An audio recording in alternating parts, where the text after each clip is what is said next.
బుగ్గ మీద వెచ్చని సిగ్గు వచ్చినప్పుడు దానిని అడుగు, ఎర్రదనం అంటే చెబుతుంది.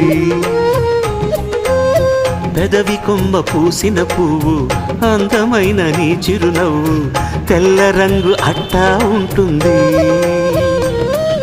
నీలో నిలువున పులకలు రేగిన వేళ నువ్వే పచ్చని పైరువు అవుతావమ్మా. దిగులు రంగే నలుపు అనుకో, ప్రేమ పొంగే పసుపు అనుకో. భావాలను గమనిస్తుంటే ప్రతి రంగును చూస్తున్నట్టే, చూపులు ఎవరివైనా చూపించే లోకం ఒకటి. నేస్తమా ఇద్దరి లోకం ఒకటే లేవమ్మా, అందుకే నా కన్నులతో లోకం చూడమ్మా.